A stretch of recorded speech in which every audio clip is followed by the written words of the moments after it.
She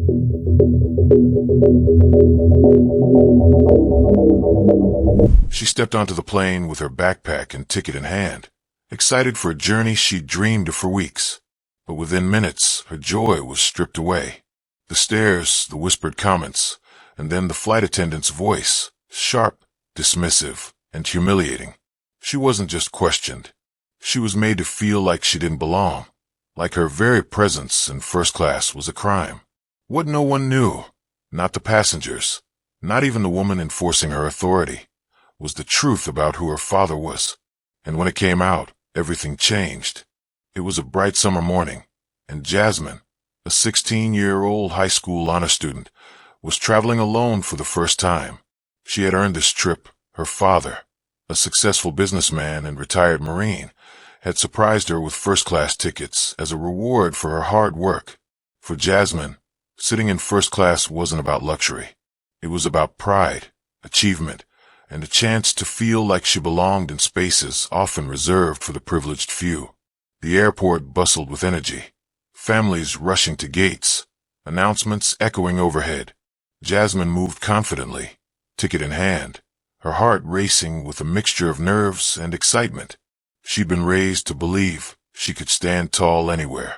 But she also knew the world didn't always see her the way her father did. Boarding began, and as Jasmine walked down the jet bridge, she glanced at her ticket again. First class, seat 2A. She smiled. It was more than a seat. It was a statement. She belonged there as much as anyone else. But as she stepped onto the plane, the tone shifted. A few passengers raised their eyebrows. The flight attendant at the front gave a polite smile to the person ahead of Jasmine, but when Jasmine handed over her ticket, her expression hardened. Something about the way she looked at Jasmine set it all out. Jasmine brushed it off at first, but the moment she sat down in her seat, the storm began to gather. At first, it was subtle. The attendant lingered by her seat, scanning her ticket again as though Jasmine had made a mistake. Then came the questions, wrapped in a tone that wasn't quite professional, but condescending. "Are you sure this is your seat?" the woman asked, her voice carrying just enough to be overheard by nearby passengers. Jasmine nodded, showing her boarding pass again. Her cheeks burned as she felt the eyes of strangers on her, silently judging. The attendant examined the ticket, then Jasmine, then back to the ticket, as if searching for proof that this teenager didn't belong. Minutes passed, but the humiliation continued. When drinks were offered, Jasmine was skipped. When others were greeted warmly, she was met with cold stares. The contrast was sharp. Hospitality for some, hostility for her. A couple across the aisle whispered, glancing at her seat.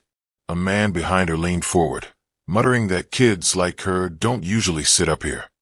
Each word was a dagger, but Jasmine sat still, her father's words echoing in her head. Never let them see you shrink. Still, the pressure was building. The flight attendant returned, this time with sharper words. "This seat is reserved for first-class passengers.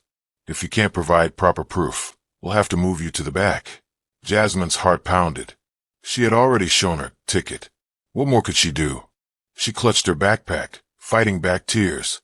Around her, silence fell, but not a single passenger spoke up. Everyone watched, but no one intervened. The humiliation deepened. Every second stretched into eternity. Jasmine thought about texting her father, but she didn't want to worry him. She wanted to handle this. She wanted to prove she was strong enough. But strength was hard when every glance, every word, every action reminded her she wasn't seen as worthy. And then, the moment of no return arrived. The flight attendant called another crew member over, pointing toward Jasmine as though she were a problem to be solved. The words cut deep. She doesn't belong here. The tension in the cabin reached its peak. Passengers shifted in their seats, the whispers growing louder. Jasmine felt like the walls of the plane were closing in. Her ticket, still clutched tightly in her trembling hand, was ignored.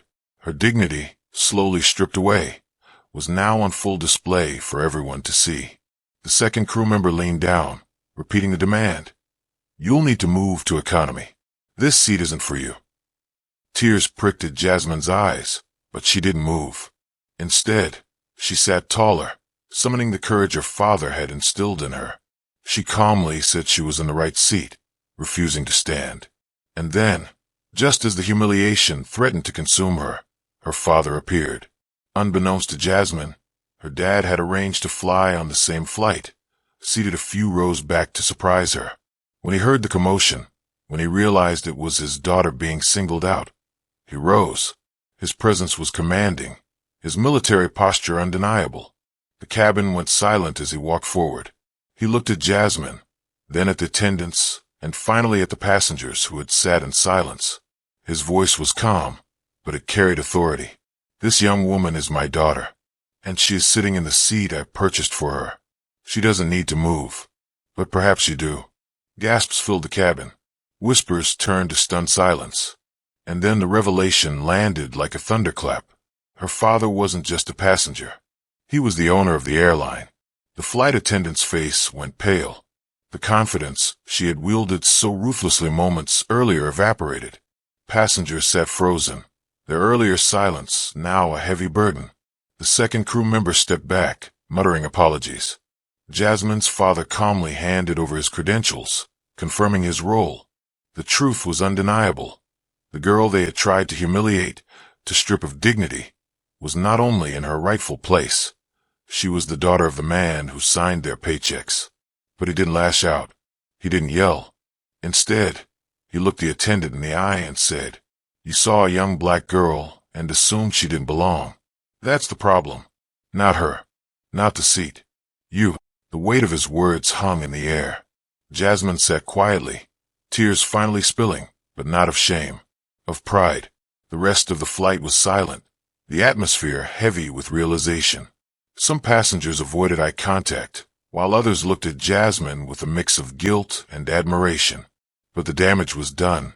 When the plane landed, disciplinary action awaited the staff involved. But the lesson stretched far beyond one flight. It was about dignity, humanity, and the danger of assumptions built on prejudice. Jasmine walked off the plane with her father by her side. She hadn't just survived humiliation. She had witnessed its collapse under truth. And for those who watched, the question lingered. How many others had been treated this way, without anyone to stand up for them? How many stories like Jasmine's go unseen, unheard, unresolved? Stories like Jasmine's are more than moments on a plane. They are reflections of deeper truths about how far we still have to go.